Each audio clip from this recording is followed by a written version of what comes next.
The Listowel police mutiny, which occurred on the 19th of June 1920, was an important event in the Irish independence struggle because it highlighted to the world the intentions of the British administration in Ireland in terms of their burgeoning campaign of terror that would be enacted across Ireland by the Black and Tans, the auxiliaries in the RIC, that would be soon to wage a war of brutal reprisals and indiscriminate terror, not just against the Republican movement, but against civilian communities the length and breadth of the island. The mutiny occurred when 14 serving officers in the Listowel garrison in North County Kerry refused to hand over their barracks to be occupied by the military. The event, however, gained additional importance when the leader of the group, Jeremiah Mee, a native of Glenamaddy in North County Galway, made scrupulous notes of a speech given to the men by Colonel Smith, the divisional commander of RIC for Munster, in which Smith outlined a campaign of terror that was soon to be unleashed across Ireland by the combined forces of the Crown, Black and Tans, RIC and elements of the military and auxiliaries.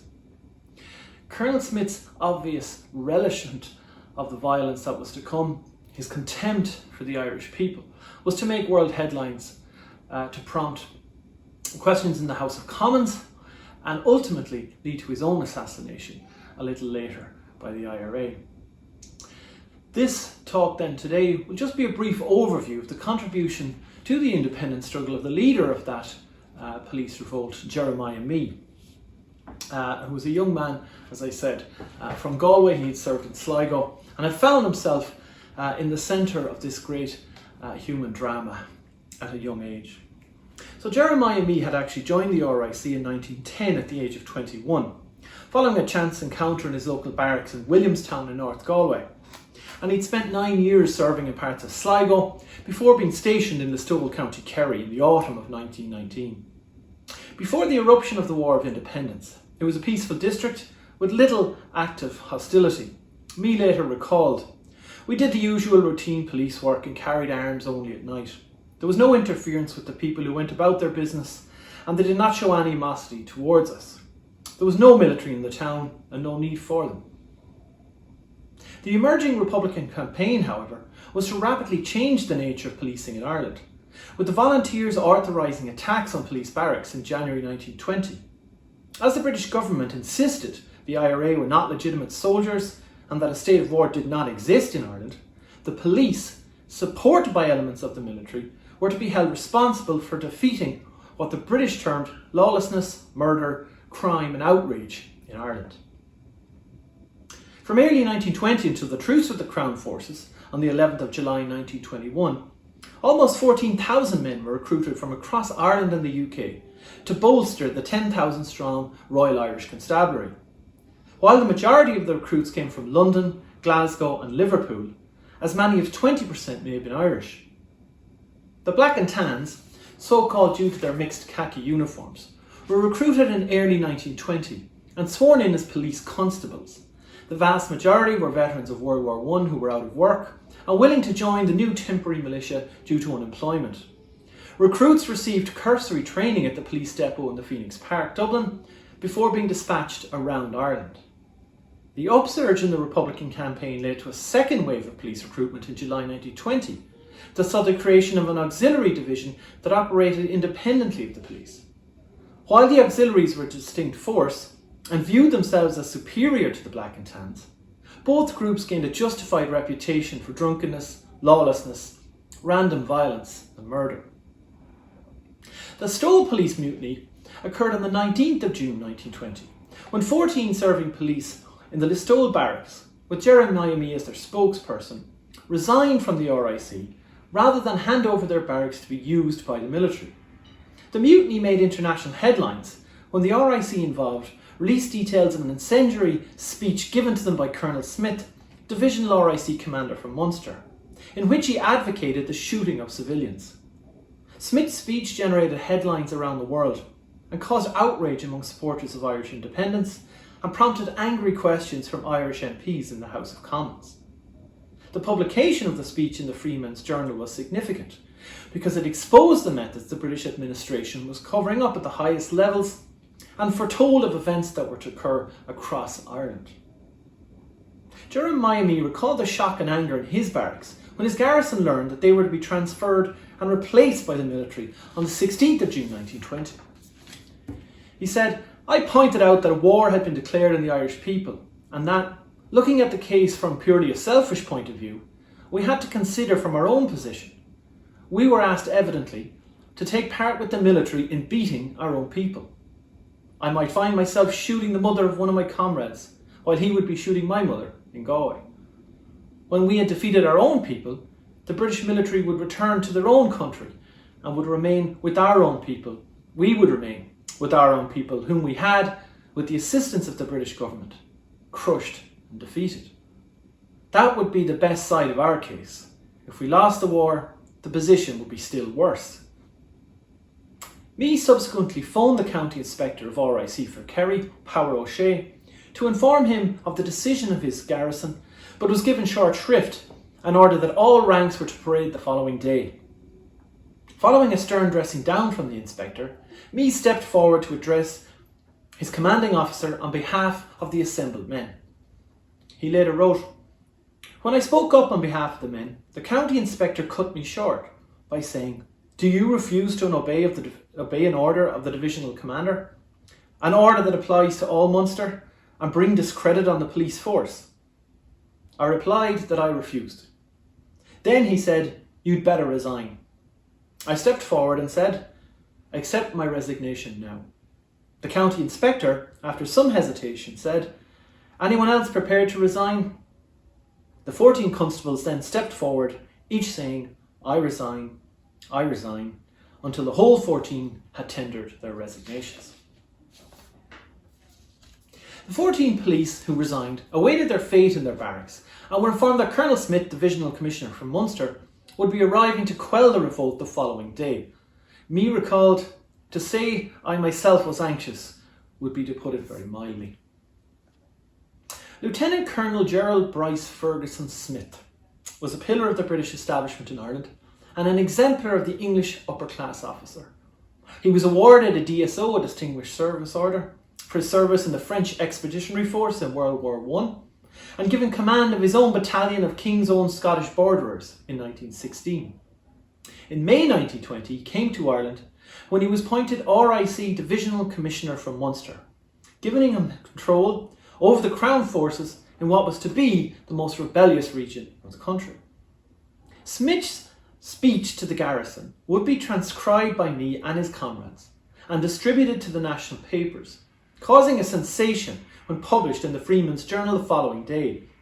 The violent language used would be reported around the world over the following days, raising fundamental questions concerning British policy in Ireland. Smith told the assembled garrison, "Now men, Sinn Féin has had all the sport up to this. We are going to have the sport now. The police have done splendid work considering the odds against them. They are not sufficiently strong to do anything but hold their barracks. That is not good enough, for as long as we remain on the defensive, so long Sinn Féin have the whip hand. We must take the offensive and beat Sinn Féin with their own tactics. Martial law, applying to all of Ireland, is coming into operation shortly, and our scheme of amalgamation must be complete by the 21st of June. I am promised as many troops as I require from England. Thousands are coming daily. I'm getting 7,000 police from England. Now men, what I wish to explain to you is that you are to strengthen your comrades in the outstations. The military are taking possession of the large centres where they will have control of the railway lines and lines of communication and be able to move rapidly from place to place. Unlike police who can act as individuals on their own initiative, military must act in large numbers under a good officer. He must be a good officer or I will have him removed. If a police barracks is burned, or if the barracks already occupied is not suitable, then the best house in the locality is to be commandeered, the occupants thrown in the gutter. Let him die there, the more the merrier. You must get out 6 nights a week at least, and get out of the barracks by the back door or skylight so that you will not be seen. Police patrols in uniform will go out the front door as a decoy. Police and military will patrol the country roads at least 5 nights a week. They are not to confine themselves to the main roads, but take country roads, line in ambush, take cover behind fences, near the roads, and when civilians are approaching, shout, "Hands up."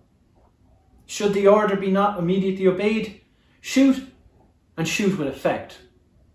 If the persons approaching carry their hands in their pockets or are any way suspicious looking, shoot them down. You may make mistakes occasionally and innocent persons may be shot, but this cannot be helped, and you are bound to get the right person sometimes. The more you shoot, the better I will like you, and I assure you that no policeman will get into any trouble for giving evidence at coroner's inquests. As a matter of fact, inquests are to be made illegal, so that in future no policeman will be asked to give evidence. Hunger strikers will be allowed to die in jail, the more the merrier. Some of them have died already, and a damn bad job they were not allowed all to die.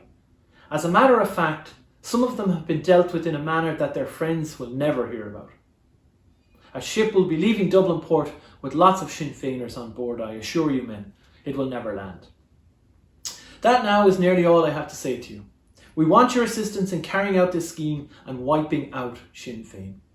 Any man who's not prepared to do so is an hindrance rather than a help, and he had better leave his job at once.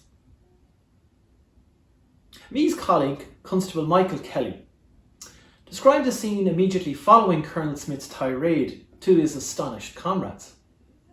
Constable Mee stepped from the line and addressed Constable Smith.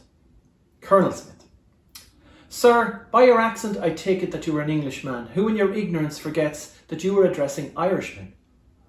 Constable Mee took off his cap, belt and bayonet and laid them on the table. "These too are English," he said, "and you can have them, and to hell with you. You were a murderer." At a signal from Colonel Smith, Constable Mee was immediately seized and placed under arrest, and the entire 25 of us rushed to his assistance and released him. We informed Colonel Smith that if another hand were laid upon our spokesman, either then or in the future, that the room would run red with blood. The Irish newspapers extensively covered the revelations in Smith's speech, with the Freeman's Journal in particular, questioning the extent to which the views expressed represent those of the British administration in Ireland. While the Unionist Irish Times was quick to dismiss the speech, Colonel Smith was forced to admit parts of the account were accurate, while denying the most damning remarks. He claimed, "There was no suggestion then that I was endeavouring to incite them to a policy of reprisals.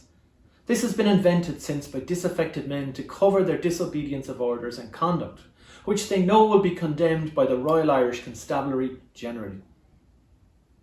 Irish MPs at Westminster called for an inquiry into the speech, forcing the Chief Secretary for Ireland, the Canadian imperialist Hamer Greenwood, to intercede, with the Speaker of the House of Commons refusing requests for an inquiry.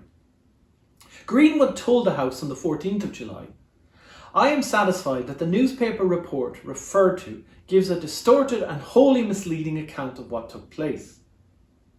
Jeremiah Mee, the MP for Southdown, responded to Greenwood's denials from the floor of the House. Is the House of Commons not to ascertain whether a man occupying a responsible position in the administration of the country and at the head of the police force is entitled to incite to murder and assassination? T.P. O'Connor, Irish MP for Liverpool, demanded a public inquiry be held to ascertain if Smith's policy was also that of the British administration. I would put it to you strongly that in making this proposal, I'm doing so to avert what I consider an impending disaster in Ireland. The transcript of Smith's speech was not published in the Freeman's Journal until the 10th of July 1920, whereupon me and several comrades were summoned to Dáil Éireann to give an account of events in Listowel to Michael Collins and other Republican leaders. The police serving in Munster were subsequently awarded a 14 shilling a week pay rise in an obvious attempt to maintain morale and loyalty. In October, Mee was summoned by Michael Collins, who informed him that a deputation of Dublin Metropolitan Police was dissatisfied with the role they were being asked to perform under the British administration, and he wanted Mee to speak to them. Collins wanted Mee to convince the DNP rank and file not to cooperate with the Crown forces in return for assurances about their safety from the IRA. Mee recalled, "Providing they stood together as an organised, united body and refused to do military work, I argued there was nothing the authorities could do about it, and the IRA would treat them strictly as policemen, and the shooting of Dublin DNP would cease." 2 days after Mee's meeting, the DNP passed a unanimous vote refusing to carry arms or do military work. Colonel Smith's speech singled him out as a marked man for the IRA, who were determined he would not be allowed to put his plans into action. And on the 17th of July 1920, almost 1 month the day he delivered his infamous speech, he was shot dead in the Cork and County Social Club by a Republican unit led by Dan Shandole Donovan. He was buried at Banbridge, County Down, and the Orange Order subsequently named Lodge 501 in his honour. 3 months after Smith's death, his brother, Major George O.S. Smith, a British intelligence officer, was killed in a gun battle with Republicans, including Sean Tracy and Dan Hogan, in Dublin on the 11th of October 1920. An era of unprecedented terror, grimly forewarned in Smith's speech, was becoming a reality. Mee remained in Dublin and recalled, "Insofar as I personally was concerned, I fully realised the British authorities would hold me morally responsible for the death of Colonel Smith." The assassination of Smith by the IRA was to be used as a pretext for widespread violence against Catholics in the new northern state that was to have devastating consequences. The state of Northern Ireland was established in 1920, and in that year alone, 650 homes and businesses were destroyed in the city of Belfast, the vast majority by arson, and an estimated 8,000 people forced from their homes. Catholics at this time made up less than a quarter of the city's population, but constituted 2/3 of the dead, and 80% of the victims were Catholic men. The violence commenced with the expulsion from the Belfast shipyards of thousands of Catholic workers in July of 1922, and over 400 people were killed over the next 2 years. July of 1920. The IRA's assassination of Colonel Smith in Cork, in the aftermath of the Listowel affair, coincided with the turn of Protestant workers to the Belfast shipyards following the traditional Orange celebrations in July. Violence began with the expulsion of the Catholic workers from Harland and Wolff shipyards before spreading to other yards, mills and engineering firms. The expulsions were followed by attacks on Catholic homes by loyalist mobs in Lisburn, Banbridge and Belfast, with thousands of Catholics burned out of their houses. More than 400 people would lose their lives in the city between 1920 and 1922. The brutality of the British campaign in Ireland, forewarned in Smith's speech and subsequently denied in the House of Commons, provoked outrage in the Irish-American community, and a so-called Committee of 100 representing concerned US citizens formed the American Committee on Conditions in Ireland in late 1920. The 5-person committee contained 2 powerful US senators: Republican Senator for Nebraska, General George W. Norris, and Democratic Senator and former Governor of Massachusetts, David I. Walsh. The committee called witnesses from across Ireland to testify in public hearings before the press in Washington, D.C. and elsewhere between November 1920 and January 1921, and they subsequently published their findings and testimonies. Other witnesses who travelled to share their experiences, included Mary and Muriel McSweeney, the widow and sister respectively of the late Lord Mayor of Cork, Terence McSweeney, who died on hunger strike in Brixton Prison on the 25th of October 1920. 2 former members of the RIC who took part in the police mutiny at Listowel, Michael Kelly and John McNamara, travelled to the United States to give evidence in front of the committee. The committee subsequently concluded, in spite of these difficulties and with the Imperial British government ceaselessly attempting to terrorise the people and paralyse the social and economic life of the country, the Irish Republican government appears, in the light of voluminous and consistent testimony, to be definitely holding its own and establishing its right to be considered the only working government in Ireland outside of the region of Belfast. So what was to become of Jeremiah Mee? Well, in the summer of 1920, as the War of Independence escalated and the violence of the Black and Tan spiralled out of control, Jeremiah Mee resigned from the police, publicly associated with the RIC mutiny, found himself out of a job. With his name prominently reported in the national media, he travelled to Dublin to be interviewed for a position in the Labour Department of Dáil Éireann, then of course illegal, under the direction of Countess Markievicz, where he would be employed from July of 1920 until April of 1922. He shared an office with the Countess, and his initial role involved countering British propaganda while assisting British police leave the force. In 1937, he recalled his first experience of revolutionary underground government in Ireland. At the interview, I offered my services to the old Dáil in any capacity I might be of most use, and I was appointed for propaganda work in the Department of Labour, in which Madame Markievicz was then minister. At that time, the resignations of members of the old RIC was considered of paramount importance, since without their assistance, the British forces would be more or less non-effective. To encourage resignations on a large scale from the police force, a special Labour bureau was set up, over which I was placed in charge. This was a counter-move to British propaganda at that time, which had tried to prevent resignations by anti-Sinn Féin propaganda, rapid promotions, increase of 14 shillings per week in pay of each member of the police force, and they were told that men who resigned would be allowed to starve, not get work. I sent out circulars to almost every police barracks in Ireland, countering the propaganda and appealing to the men to throw in their lot with the national movement.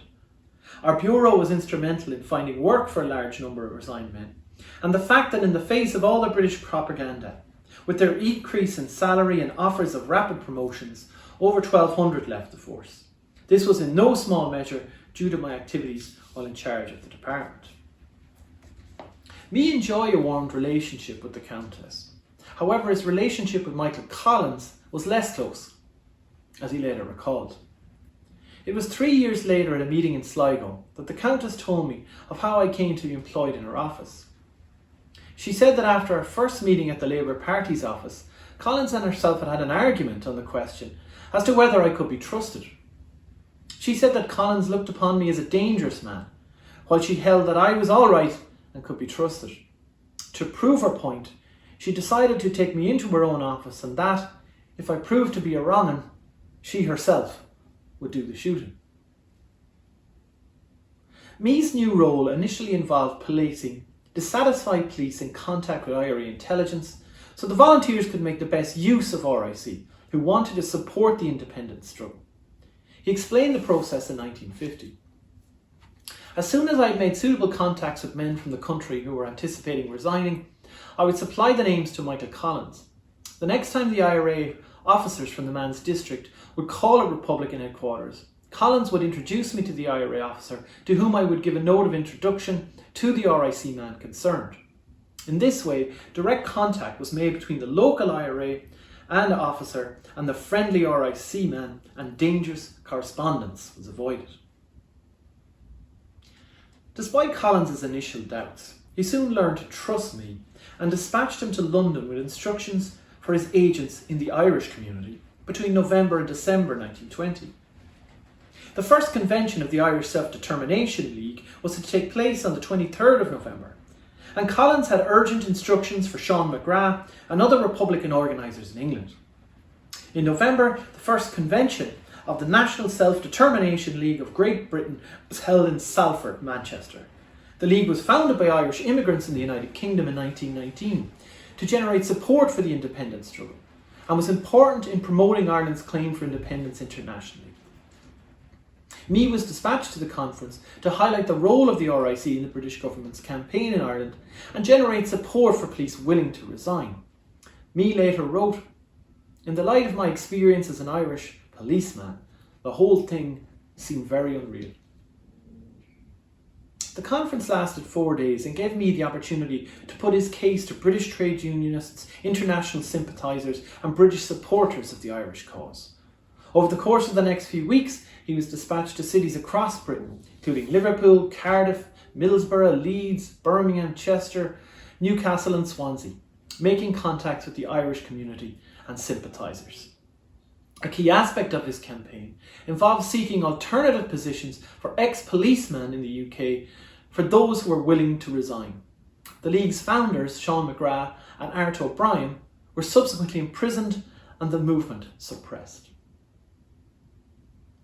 While Mee was relocated to Dublin, the campaign of violence described by Colonel Smith as Listowel was fast becoming a reality across Ireland. The Crown Forces campaign in his native Galway commenced with the burning of Tuam on the 19th of July 1920, following an IRA attack at Gallia Hill, led by Michael Moran of the North Galway Brigade, in which 2 RIC were killed. Pubs and shops were looted on the night of the ambush, and houses and businesses attacked in the Square, Shop Street, High Street and the Dublin Road, with the Tuam Town Hall and Temperance Library among the buildings destroyed. Mee's local newspaper, the Tuam Herald, noted, "Never before in the checkered history of this ever-distracted country did things look so bad, was the prospect so gloomy, and was the outlook so disheartening as it is at this moment. Day after day, nay hour after hour, the sad tale of murder, lawlessness, disorder and outrage keeps mounting up." A campaign of assassination, in fact, of key Republican officers across Mee's own native county of Galway commenced in late 1920.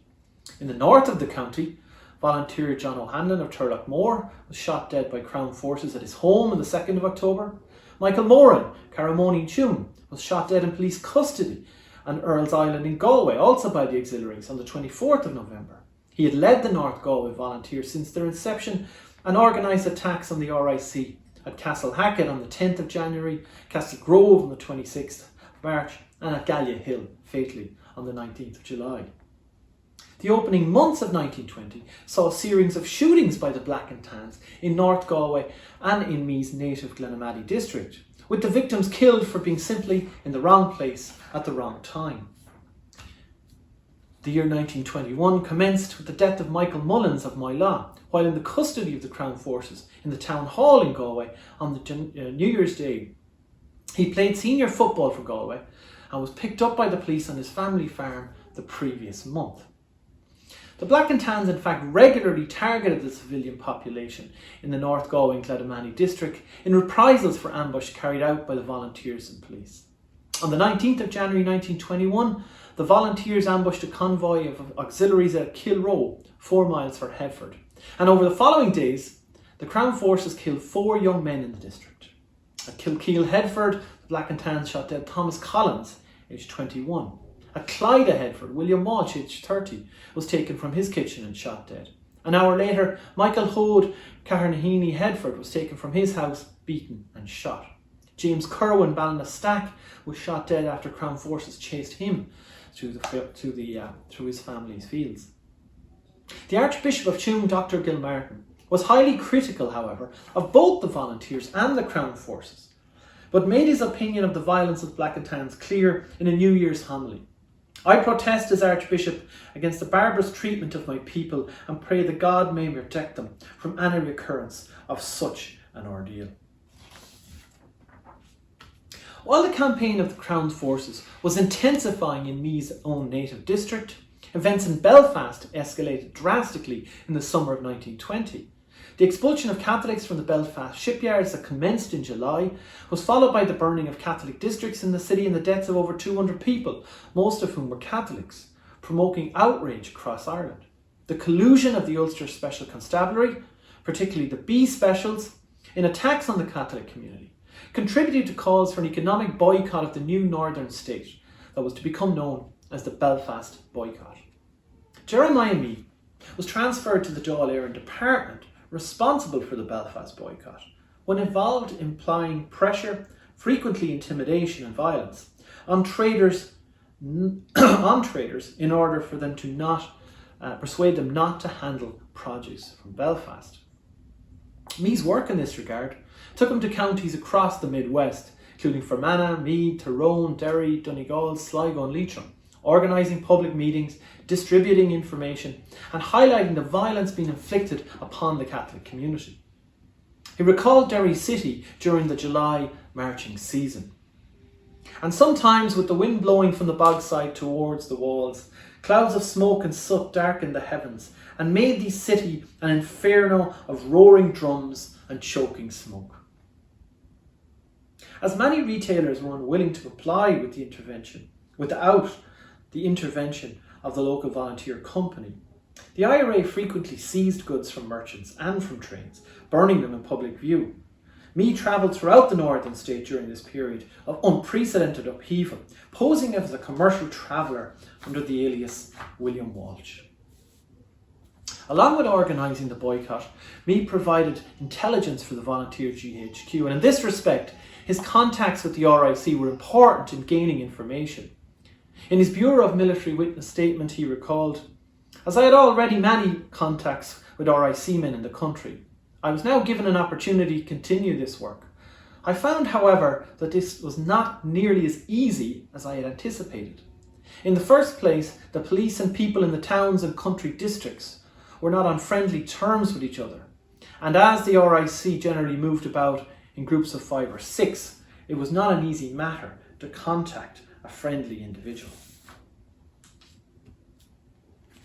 The Belfast boycott came to an end during the slide into civil war following the end of the War of Independence in the early months of 1921, as the Dáil Éireann Department of Labour became fractured by political division. Mee's activities brought him unprecedented interest from the police, however, eager for an excuse to extract retribution for events in Listowel, and his subsequent activities. Retribution was finally visited upon his family home then, as he later recalled. "In the early spring of 1921, while I was going about openly as an organiser of the Belfast Boycott and helping to spread sedition amongst His Majesty's forces, my father's home was burned by military and police. At 2 o'clock one morning, lorry loads of military and police called at my father's house and without knocking burst open the door and dragged my father and mother and my 2 sisters, 17 and 19 years of age respectively, out of their beds. They were put up against the wall outside their house in their night attire, while the outhouses, hay, oats and stock were put up in flames. My father was threatened with instant death unless he disclosed my address. This, of course, was an outrageous demand, since he could not give my address at that particular period. When my father's home was put to the flames, he had committed the horrible crime of refusing to hand over his son to the murder gang. Colonel Smith's instructions to the police in Listowel were, throw them in the gutter and let them die there. Now the instructions came home to me in real earnest, as the British troops on that chilly morning turned away from the ruins and saw the half-naked old couple and their 2 daughters weeping over the ashes of my home. They must have experienced a thrill of pride in the power of the great British Empire."